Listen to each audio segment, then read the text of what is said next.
आज की इस कक्षा में हम समुदाय यानी कम्युनिटी का अर्थ तथा उसके तत्वों को जानने का प्रयास करेंगे।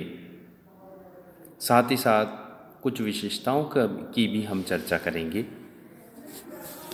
इसलिए सर्वप्रथम समाजशास्त्री दृष्टिकोण से समुदाय को समझने के लिए हमें कुछ समाजशास्त्रियों की परिभाषाओं को जानना जरूरी है।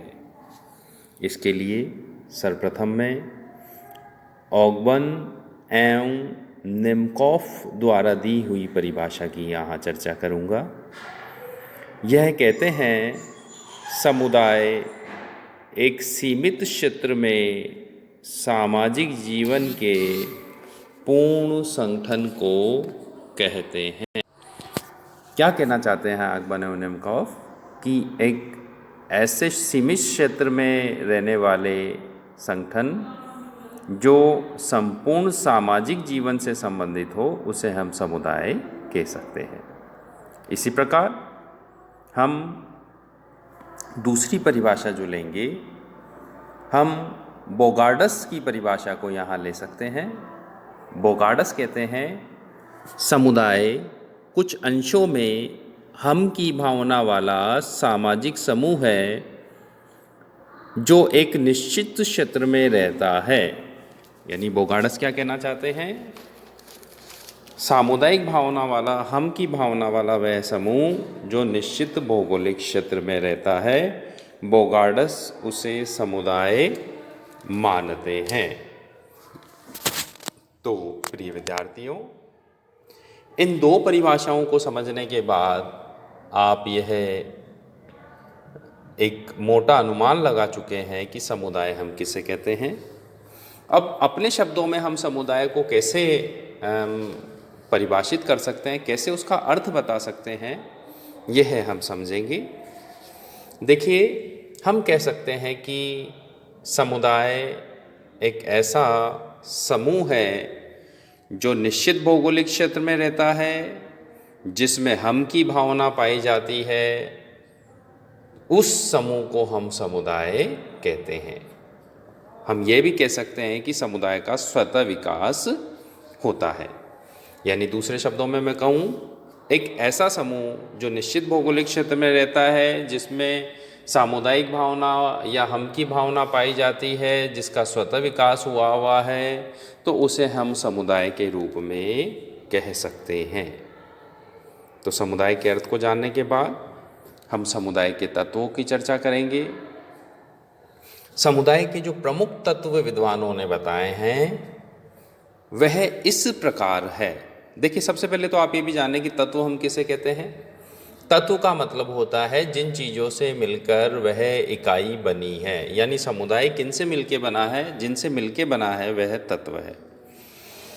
तो तत्वों की यहाँ हम चर्चा करते हैं। समुदाय का पहला तत्व है व्यक्तियों का समूह। यानी समुदाय व्यक्तियों से मिलके बनता है, इसलिए इसे हम व्यक्तियों का समूह कह सकते हैं। यह मूर्त होता है। जब व्यक्तियों का समूह है तो मूर्त होगा, क्योंकि इसको हम देख सकते हैं। समुदाय का दूसरा महत्वपूर्ण तत्व है निश्चित भौगोलिक क्षेत्र। यानी कोई भी समुदाय तब समुदाय है जबकि वह निश्चित भौगोलिक क्षेत्र में रहने वाली जनसंख्या का प्रतिनिधित्व करता हो। तो कुल मिला के समुदाय क्या है, निश्चित भौगोलिक क्षेत्र में रहने वाला व्यक्तियों का समूह। तो दूसरी महत्वपूर्ण तत्व समुदाय का है, यह निश्चित भौगोलिक क्षेत्र में रहता है। समुदाय की एक वेल डिफाइन सीमाएं होती है। तीसरा महत्वपूर्ण तत्व है समुदाय का सामुदायिक भावना। कोई भी व्यक्तियों का समूह जो निश्चित भौगोलिक क्षेत्र में रहता है तभी समुदाय कहलाता है, जबकि उसमें सामुदायिक भावना पाई जाती हो। तो ऐसे में समुदाय सामुदायिक भावना के आधार पर विकसित होते हैं। सामुदायिक भावना को भी अगर हम ज़्यादा समझना चाहें तो सामुदायिक भावना के भी 3 तत्वों से मिलकर सामुदायिक भावना बनती है। पहला हम की भावना, यानी सामुदायिक भावना का एक हिस्सा होता है हम की भावना। उस समुदाय में रहने वाले सभी व्यक्ति उस समुदाय को अपना समझे, वह ये समझे कि यह हमारा है, यह भावना सामुदायिक भावना होती है। दूसरा जो हम सामुदायिक भावना का जो दूसरा महत्वपूर्ण तत्व है वह है आत्मनिर्भरता की भावना। यानी हम की भावना के साथ साथ सामुदायिक भावना में आत्मनिर्भरता की भावना होनी चाहिए। जो व्यक्ति उस समूह में रह रहे हैं उन्हें यह पता होना चाहिए कि हम अपनी आवश्यकता की पूर्ति के लिए इस समुदाय पे निर्भर है। तीसरी महत्वपूर्ण चीज़ जो सामुदायिक भावना में आती है, जो तत्व आता है, वह है कर्तव्य की भावना। यानी हमारे को यह भी होना चाहिए कि हम इस समुदाय के प्रति हमारा एक कर्तव्य भी है। तो इन तीनों चीज़ों से मिलकर सामुदायिक भावना बनती है। मैं पुनः रिपीट कर दूं, हम की भावना, निर्भरता की भावना और कर्तव्य की भावना, ये तीनों चीज़ें होती है तो इनसे मिलकर बनती है सामुदायिक भावना। तो समुदाय के तीन महत्वपूर्ण तत्व है, निश्चित भौगोलिक क्षेत्र, उसमें रहने वाले लोगों की जनसंख्या और तीसरा सामुदायिक भावना। इनसे मिलकर कोई भी समुदाय बनता है। इसी प्रकार हमने कुछ तत्वों की तो चर्चा करी, इन तत्वों को विशेषताओं में भी हम जब विशेषता समुदाय की पूछे तो उसमें लिख सकते हैं। अब इन तत्वों के अलावा जो समुदाय की विशेषता रह गई है उसकी यहाँ हम चर्चा कर लेते हैं। पहली विशेषता है विशिष्ट नाम। हर समुदाय का अपना एक विशिष्ट नाम होता है, उस नाम की वजह से वो पहचाना जाता है।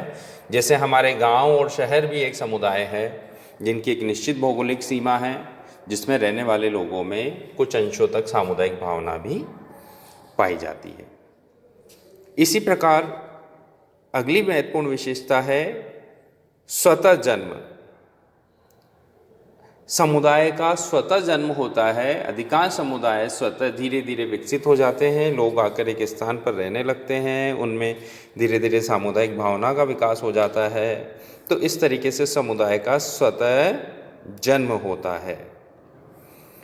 अगली विशेषता है आत्मनिर्भरता। समुदाय में देखिए ये विशेषता आजकल पूरी तरह से लागू नहीं होती है, क्योंकि अब अधिकांश समुदाय आत्मनिर्भर नहीं रहे हैं।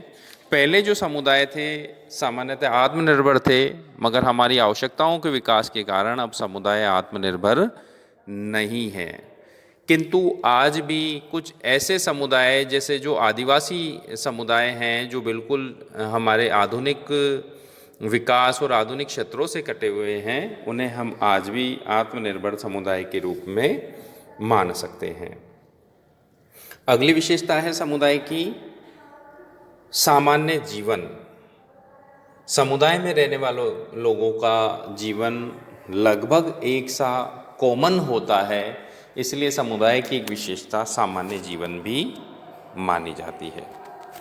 तो प्रिय विद्यार्थियों, आज हमने समुदाय का अर्थ तथा उसके तत्व और विशेषताओं को जानने का प्रयास किया। आप ये ध्यान रखें कि समुदाय मूर्त होता है। देखिए समुदाय की विशेषता मूर्तता भी है, जिसकी भी मैंने चर्चा की थी। समुदाय का एक भौतिक अस्तित्व होता है, इसलिए समुदाय को मूर्त माना जाता है। तो समुदाय के तीन महत्वपूर्ण तत्व आपको पता ही है, निश्चित भौगोलिक क्षेत्र, निवास करने वाली जनसंख्या और सामुदायिक भावना। तो इस आधार पे आप समुदाय को पुनः अपनी पुस्तक से पढ़ें, उसको समझने का प्रयास करें और उसके आधार पर आप अपने शब्दों में समुदाय का अर्थ, तत्व और विशेषताओं को लिखने का प्रयास करें। कोई सवाल हो तो व्हाट्सएप ग्रुप पे आप पूछ सकते हैं। धन्यवाद।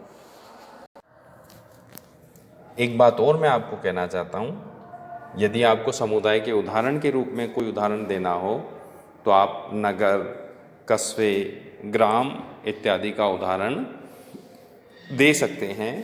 यह सभी समुदाय के एक उदाहरण के रूप में माने जाते हैं।